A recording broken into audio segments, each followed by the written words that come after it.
Qu'est-ce qui est mort et ressuscité, mais qui ne marche pas sur l'eau? Le Millennium Iconoclast Museum of Art, le MIMA. Le jour de son inauguration, le 22 mars 2016, les attentats de Bruxelles ont lieu.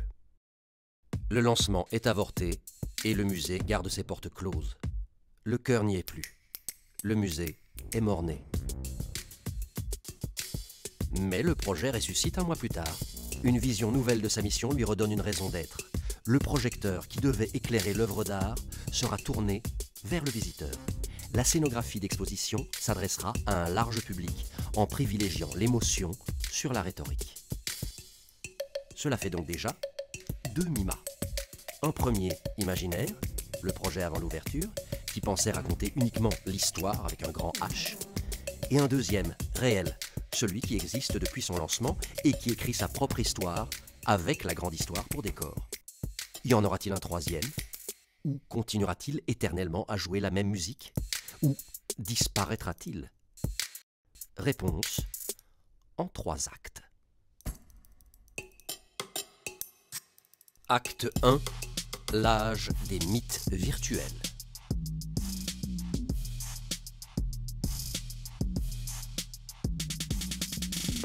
En 2015, le futur MIMA commence une collection d'œuvres dont certaines sont associées à l'art urbain, aussi appelé graffiti ou street art selon l'humeur.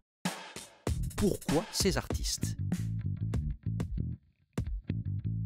Au début du millénaire, il y a une révolution des moyens de communication. 1991, début du web. Forte expansion des voyages low cost de Ryanair entre 1992 et 1999. 1998, création de Google.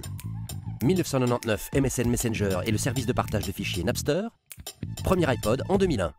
2004, Facebook. 2005, YouTube. Premier smartphone en 2007. WhatsApp en 2009. 2010, Instagram, etc., etc.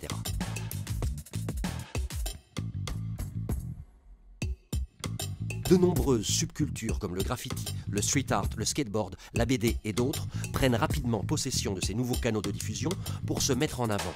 Pluridisciplinaires, empathiques et viraux sur les réseaux sociaux, ces artistes accaparent une visibilité grandissante.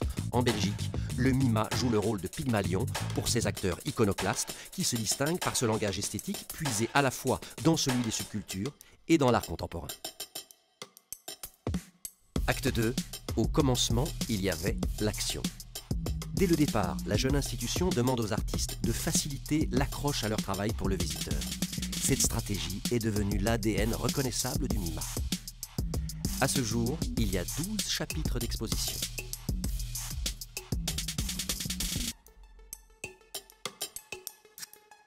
Chapitre 1. City Lights. Chapitre 2.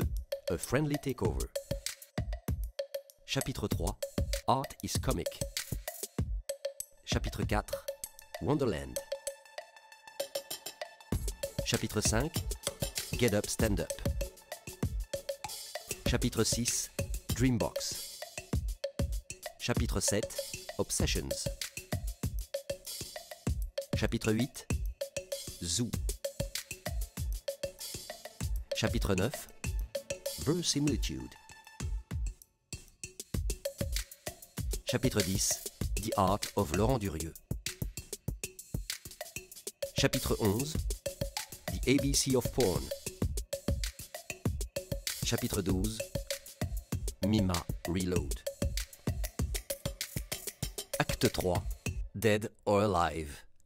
Le projet muséal du MIMA sera-t-il encore adapté à son époque après 10 ans d'activité? L'élan créatif du Millennium sera-t-il toujours d'actualité en 2026? Si ce n'est plus le cas, alors l'institution a le devoir de fermer ses portes. Pour y répondre, le musée a un traitement de choc, annoncé sa fermeture définitive à la fin de 2026. Comme ce fut le cas lors de son lancement avorté en 2016, le musée espère trouver dans une situation de crise une réponse existentielle à son projet. Bref, choisir une deadline pour forcer une remise à jour ou la mort. Dans le cas d'une fermeture définitive, que resterait-il de l'établissement? La collection serait probablement dispersée aux 4 vents. Ensuite, il ne resterait du MIMA que les informations circulant sur le web. jusqu'au jour où elle cesserait d'être partagée et disparaîtrait avec le souvenir du musée. Est-ce grave, docteur? Non, c'est la vie.